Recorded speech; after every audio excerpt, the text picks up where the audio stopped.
I'm Tracy Osborne, and you're listening to the Daring Woman podcast. Imagine the story of a generation being altered by women who were empowered to live their truth and in turn can empower others to live theirs. It's time to rewrite the narrative. Hey, welcome back to the show, everybody. So if you've been following me for some time, you know that I've been married a few times, like 6. Divorced 5, widowed once. And, and my story is a little bit crazy. 1, 2, and 3 were in my 20s. 4 and 5 were the same man. I was with him for a total of 12 years. And then my last husband, I was with him.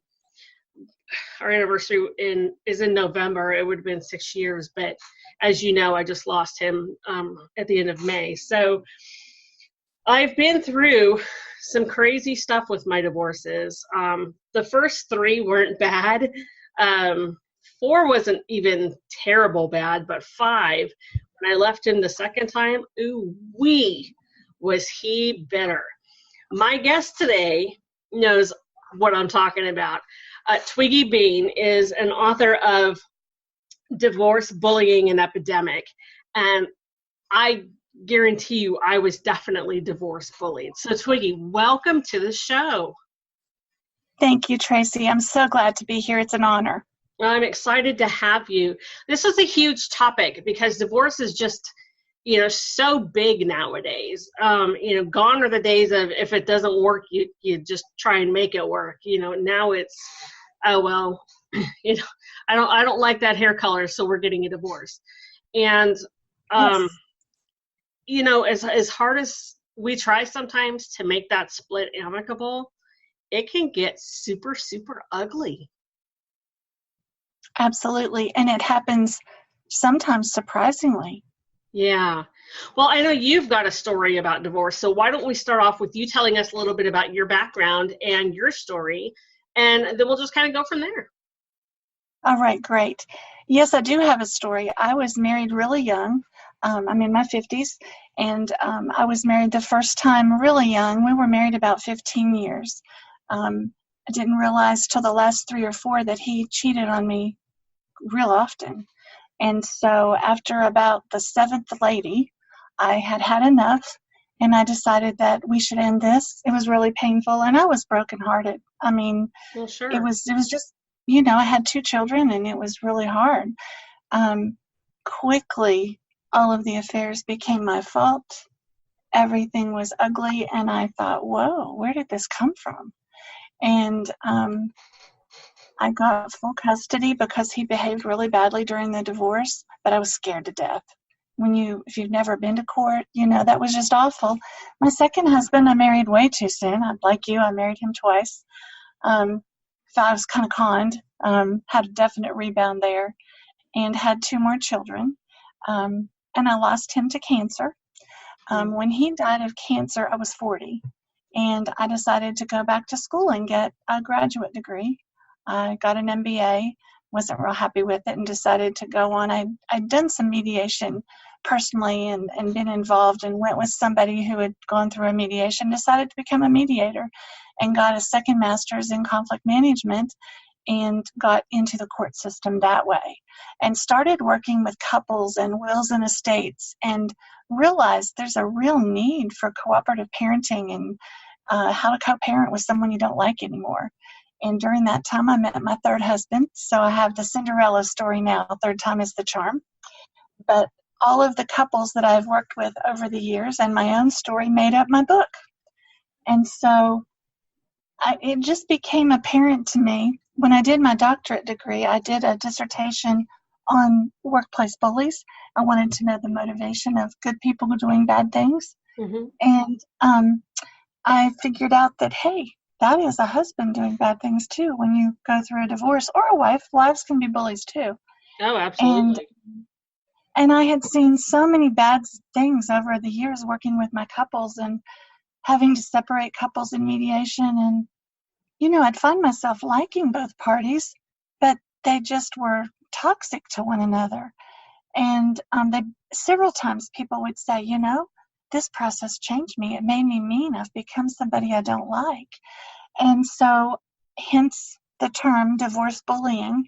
I couldn't find a lot of information about it, so I started doing some more research and sort of have come up with a whole theory about why it happens. And I do believe good people can be led to do bad things, or just because they think, for example, custody, they think if you get more timeshare, you win, when it really isn't about that. It's about doing what's best for your child. Just some myths like that are out there that cause people to do bad things.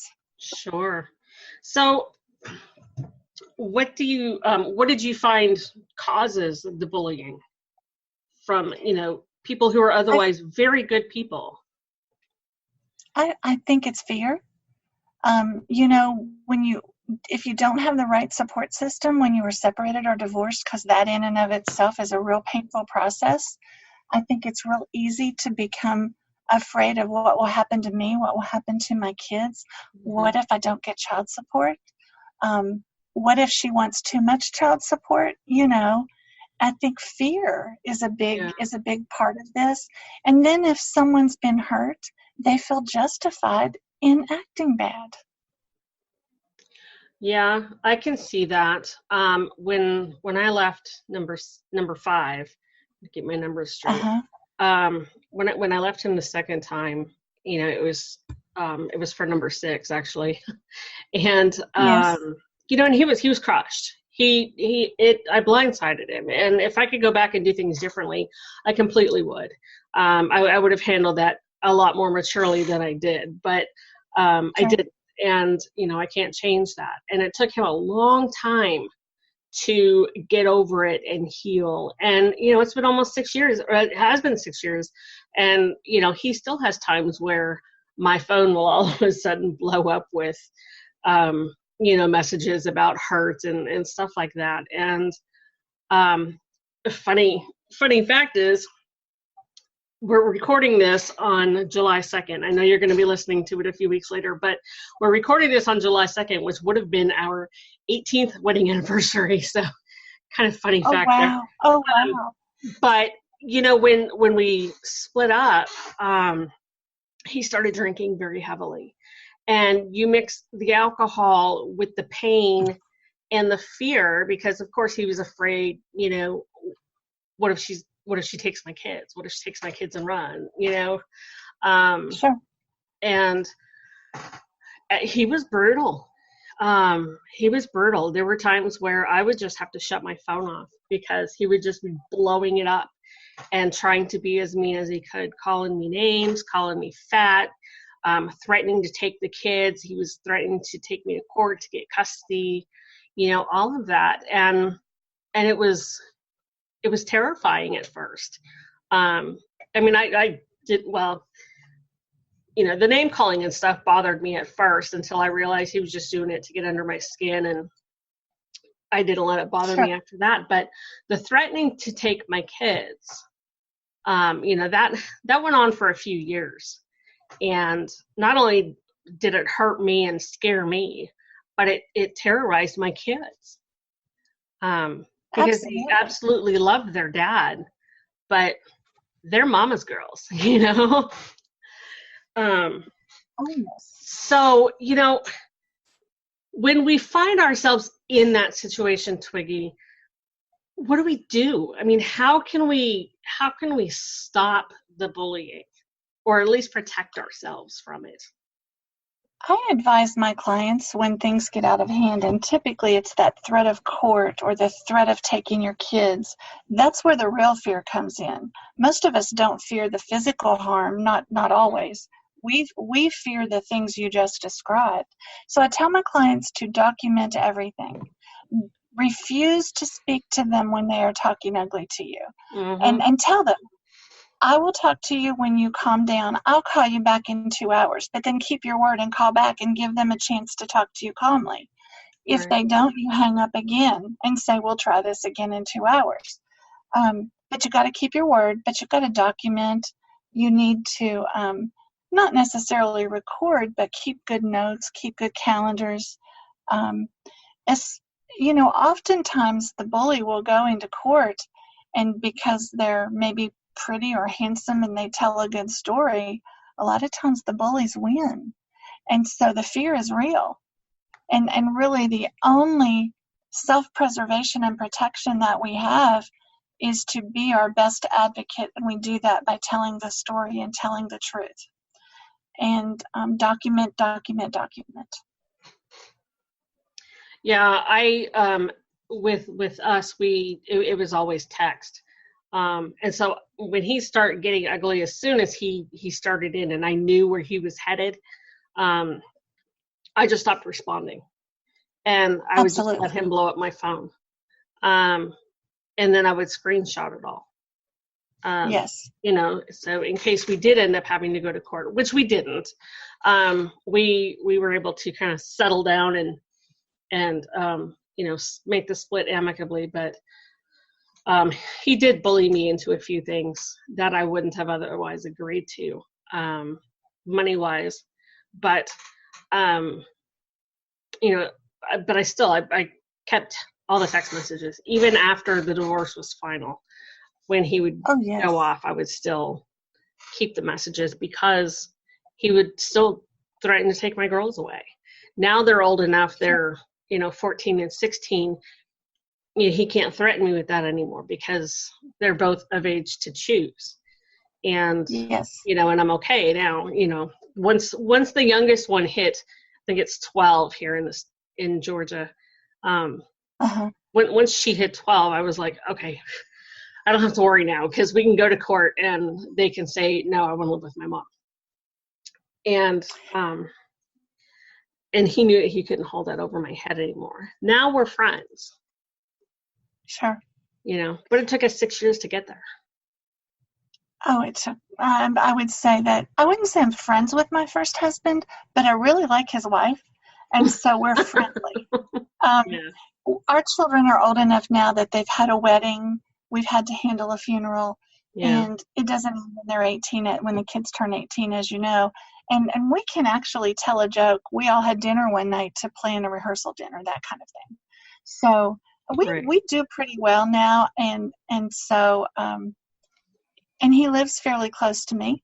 And so we worked it out over the years, and our kids are much better off for it. And what the bully does, or when you find yourself either becoming bully-like or you're being bullied, it really is just to get a desired outcome. They either want the hurt to stop or they want to win at something. And so it is essential that we, as the person being bullied, don't give in, because the more we give in, the more aggressive they will become. And financial is usually a big thing. The kids are a big thing. They'll try to use those things to blackmail and to scare. And it works because you're going through a life change, and it works. Yeah, it absolutely does. And, you know, and when I went through my divorce, I didn't have the financial means to be able to hire an attorney and, you know, and fight him for custody. So it was even scarier for me. So I was like, okay, you know, if this is what you want, I'm okay with this, you know, and I'll give it to you. Just don't take my kids away. So, you know, you know, he did kind of browbeat me into what he wanted. I mean, we have joint custody, so he gets them pretty much every weekend. You know, and he sees them a lot. We don't live far away from each other either. So, but I think one of the biggest fears that a lot of people have is the kids. And, you know, I see these like court shows or whatever, you hear these stories about the moms holding the kids hostage, if you will, or for ransom to get child support. And if you don't pay your child support, you don't get to see your kids. And to me, that is hurting nobody but the kids. You're right. You're right. And I live in a state in Kentucky where those are two separate things. Child support is not tied to timeshare, and timeshare is not tied to child support. It can be in a real high money case, but it rarely is in normal circumstances. Yeah. And I don't know. I guess that's the hurt talking, or the fear talking when they do that. I could never be that way. I was never that way. My first two daughters, their dads never paid child support, or maybe a handful of times. I would pay for them to go fly out and visit, and because you knew it was important. It was important that they have that relationship. Exactly. And because of that, my oldest daughter has two children, and her and their father just split up. And he definitely, well, they both kind of equally bully, I think.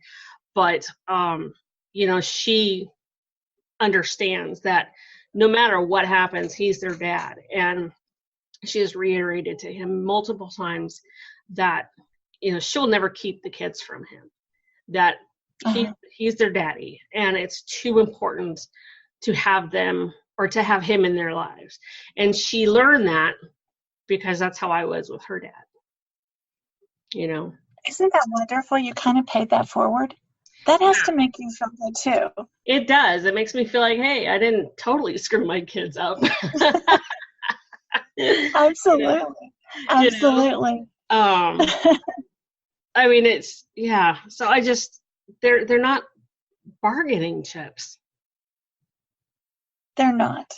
And it is, excuse me, it is for life. And so I tell my clients all the time, you can have a good divorce or a bad divorce, and that choice is yours. Mm-hmm. And I would always opt for the good divorce. And that means that sometimes you have to take the high road. And sometimes you have to do something, even if it's painful, to get your kids on the right track. Two wrongs don't make a right. Exactly. There are 4 things that a bully does. So for you guys listening, I think these are important words. When you see this happening, you can then think, okay, I am being bullied. The first one is when somebody starts to constantly justify their bad behavior. That means you're probably being bullied. The second one is entitlement. They feel like if they were hurt or if they were done wrong, they're entitled to more. Mm-hmm. And that kind of thinking leads to bullying. The third thing is this high sense of integrity, being moral, being right, especially if they were the person wronged. Sometimes they are the one that bullies. Mm-hmm. And the third one is just this self-righteous attitude. I'm the superior parent. And anytime you are divorcing or breaking up with somebody and children are involved and they have one of those 4 kind of personalities, they could potentially be a bully and do real damage to the child and parent relationship. Mine had 3 out of 4. He didn't really feel that he was the superior parent, but those other 3, absolutely. I went through that. And it did affect the girls because they had to listen. I always make it a strong point to not talk bad about the fathers in front of the kids. Sure. I always do my best to make sure I don't do that. And he and his family were the complete opposite and would just, trash talk me terribly in front of my girls to the point they didn't want to go over there because they didn't want to listen to, them talking bad about their mama, So yeah, it's hard. It really is. It's an old cliche, but time does heal a whole lot. It does. Like I said, he's happy now. He, I think, of course, deep down he misses me, and I do too at times. And we both talked about it, and both admitted that we'll always love each other. I mean, we had 12 years and 2 kids. I'll always love him. Sure. Doesn't mean I want to be with him anymore. I don't want to live with the man, but love him dearly. And, we'll get on the phone and we'll have really great phone calls and conversations and joke around and whatnot. And, we get along great now most of the time. So, but yeah, like I said, it took 6 years to get there and a lot of work, a lot of patience on my part. Yeah, a lot of work, a lot of patience, a lot of prayer, and a lot of turning the other cheek. Yeah. Yes. A lot of And turning. I tell my clients, turn the other cheek, but take notes. Exactly. You don't know when the attacks might get bumped up a notch. But still, when you turn the other cheek, there's little people watching. Your kids see. They know. And if they don't know, they figure out. Oh, I'm yeah. allowed to love my parents. Yep. Yeah. Kids aren't stupid. I don't care what age they are. They get it. They figure They it do. out. They're smart little critters. And they're very resilient. And if we make a mistake, they forgive us too. Absolutely. Absolutely. I've talked to my kids about how we broke up and what I did, and and I've been very honest with them about it, and told them that I was wrong. I was wrong for how I behaved, and that is why Dad was so hurt, was because I left. I mean, I moved. He's a truck driver. I moved everything out while he was on the road, and told the girls not to tell him anything, Sure. and that was wrong. And we've talked about that, and and they're fine. They understand, and they don't hate me for it. It's just okay. Of course not. I didn't want to be with him anymore. That never changed, but the way I handled it could have been differently. Could have been better, more adult. And I think it's very important to be open and honest with the kids around divorce. Yes. When it's age appropriate. Well, yes. I had a similar conversation with my children, but they were like a freshman in college and a junior in high school before they ever really asked. I never, ever told them their dad had affairs. I never told them. Right. And I don't even know how it came about, but at one point, they really missed him and they wanted him. It was after my second husband passed away. They wanted him to come home. And I was like, guys, I can't do that. And well, why? And they found themselves getting angry at me. And I'm like, I'm grieving and I don't really want to share this with you, but they kind of insisted. So I did. I had a talk with them and told them what happened. And, they never asked again. And they seemed that helped them accept it. And maybe I should have done that sooner. It's just hard to know.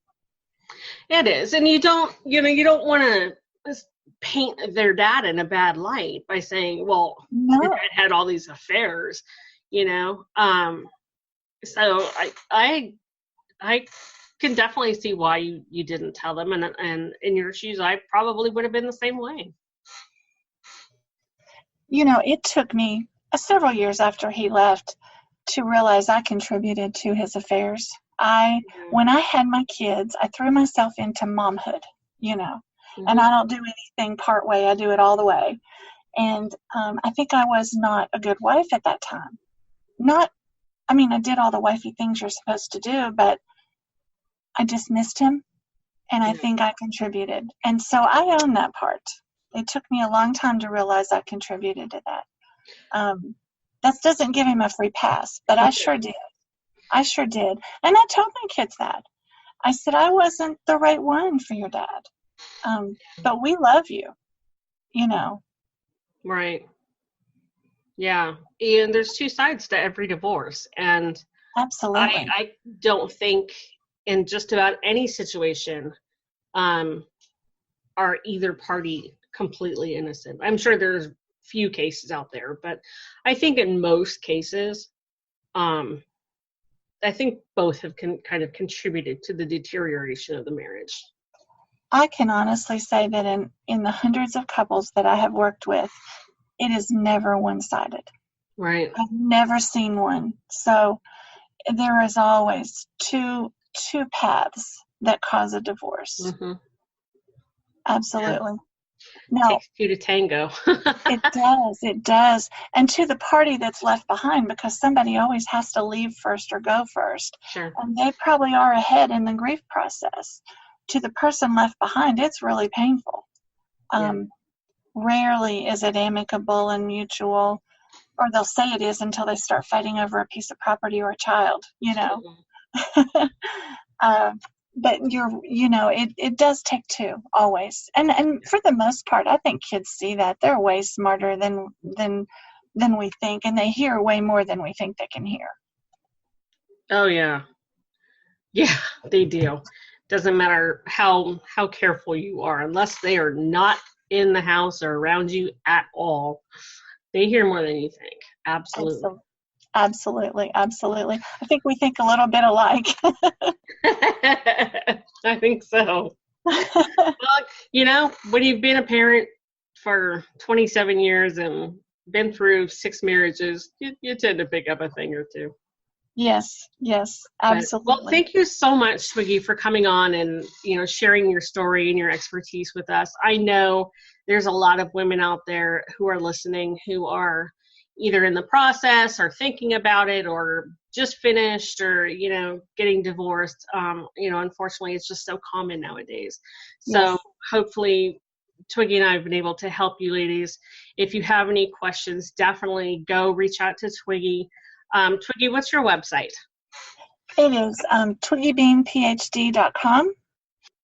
Again, Twiggy, thank you so much for coming on the show. Ladies, if you need support, you need help, you need someone to talk to, come over to our community on Facebook. It is private. It is safe. What happens in that group stays in that group, full of love, support, no judgment, no hate allowed at all. Facebook.com/groups/daring woman. If you're listening to this on the website, we'll put all of Twiggy's information and the link to her book down in the show notes. So make sure you scroll down below the audio and listen to this. And we will talk to you ladies next week on the show. Thanks for listening.